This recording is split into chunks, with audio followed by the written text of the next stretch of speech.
तो इस प्रकार बच्चों हमने जान लिया है कि जो हमारा सरकारी बजट होता है उसके क्या क्या उद्देश्य होते हैं। उद्देश्यों के जानने के उपरांत हमें ये भी पता होना चाहिए कि बजट का एक अर्थव्यवस्था के ऊपर प्रभाव क्या पड़ता है। सरकारी बजट जो सरकार बनाती है वो अर्थव्यवस्था के ऊपर किस प्रकार से प्रभाव डालती है।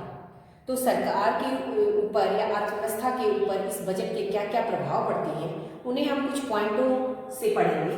सबसे पहला जो इसका प्रभाव है वो है राजकोषीय अनुशासन।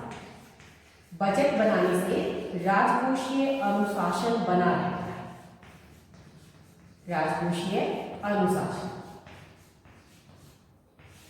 दूसरा इसका प्रभाव, सबसे बड़ा प्रभाव है साधनों का बंटवारा।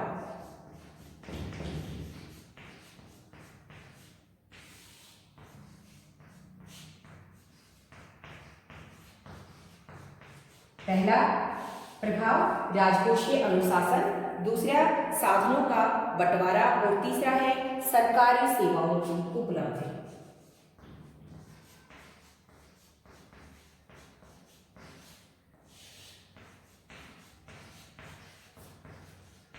ये किस प्रकार से ये तीन कारण प्रभावित करते हैं इन्हें हम पढ़ेंगे एक एक करके।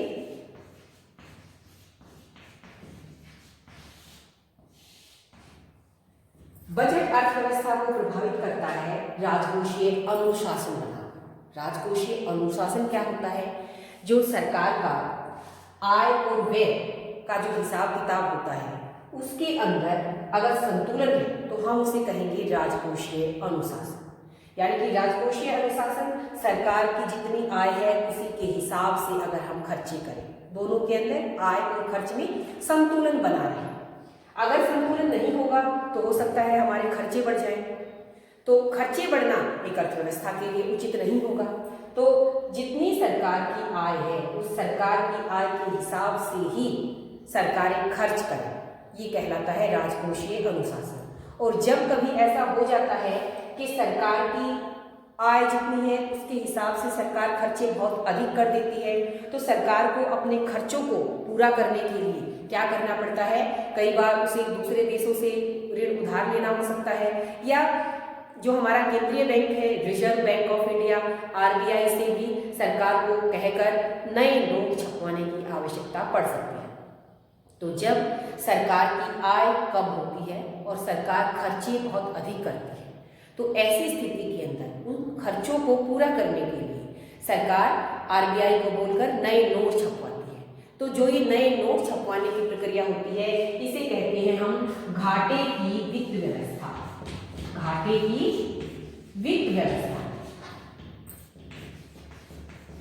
तो घाटे की वित्त व्यवस्था क्या होती है ये आप सभी को पता होना चाहिए कि जब सरकार की आय कम है और सरकार के खर्चे बहुत अधिक हो जाते हैं तो सरकार केंद्रीय बैंक से नए नोट छपवाती है। तो नए नोट छपवाने की जो प्रक्रिया है वो कहलाती है घाटे की वित्त व्यवस्था। और जो ये घाटे की वित्त व्यवस्था है इसका अधिक प्रयोग या अधिक मात्रा में नए नोट छापना अर्थव्यवस्था के लिए कई बार बहुत ही हानिकारक भी हो सकता है, क्योंकि जब अर्थव्यवस्था के अंदर नए नोट छप कर आते हैं तो इससे अर्थव्यवस्था में मुद्रा की पूर्ति बढ़ेगी।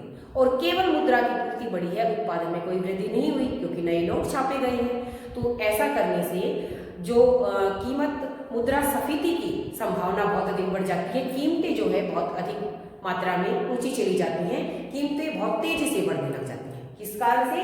घाटे की वित्त व्यवस्था के कारण, क्योंकि अर्थव्यवस्था में मुद्रा की पूर्ति बढ़ गई है, उत्पादन में कोई वृद्धि नहीं हुई और वैसे मुद्रा की पूर्ति बढ़ गई है तो उससे मुद्रास्फीति यानी कि कीमतों में, लागतों में वृद्धि हो जाती है बड़ी तेजी से। तो पहला प्रभाव अर्थव्यवस्था के ऊपर बजट का क्या पड़ा कि राजकोषीय अनुशासन बना रहता है। सरकार की जितनी आमदनी होती है सरकार उसी के हिसाब से अपने खर्चे पूरे करती है। जो दूसरा प्रभाव है साधनों का बंटवारा। तो साधनों के बंटवारे के अंतर्गत क्या करती है सरकार? ये जो दो तरीके अपनाती है, एक कर लगाने का और एक सब्सिडी देने का। अगर हमारा एक क्षेत्र ऐसा है कि भाई उसके लाभ ज़्यादा बढ़ रहे हैं तो सरकार उसको कंट्रोल में करने के लिए उसके ऊपर टैक्स लगा सकती है। टैक्स लगाने से वो उस कंट्रोल में होगा, उसकी लागतें बढ़ेंगी और दूसरा दूसरे क्षेत्र के जो अगर नीचे जा रहा है, नुकसान में जा रहा है, तो सरकार उसे आर्थिक सहायता दे सकती है। तो साधनों का बंटवारा सरकार किस प्रकार करती है? कराधान का और आर्थिक सहायता का प्रयोग करके, टैक्स लगाकर और सब्सिडी देकर। तीसरा जो प्रभाव होगा वो है सरकारी सेवाओं की उपलब्धि। बजट से अर्थव्यवस्था पर जो तीसरा प्रभाव पड़ा वो सरकारी सेवाओं की उपलब्धि। सरकारी सेवाओं की उपलब्धि हम इसे एक तरह से कह सकते हैं कि जो हमारी आधारभूत संरचना है, आधारभूत संरचना या आधारिक संरचना हम इसे कह सकते हैं। तो आधारभूत और आधारिक संरचना के अंदर हमारी कौन कौन सी चीजें आती हैं? जैसे बिजली की सुविधा है, सड़कों की सुविधा है, शिक्षा स्वास्थ्य से संबंधित है, और गांव के अंदर पक्की सड़कें हों, हर गांव सड़कों के माध्यम से जुड़ा हुआ हो।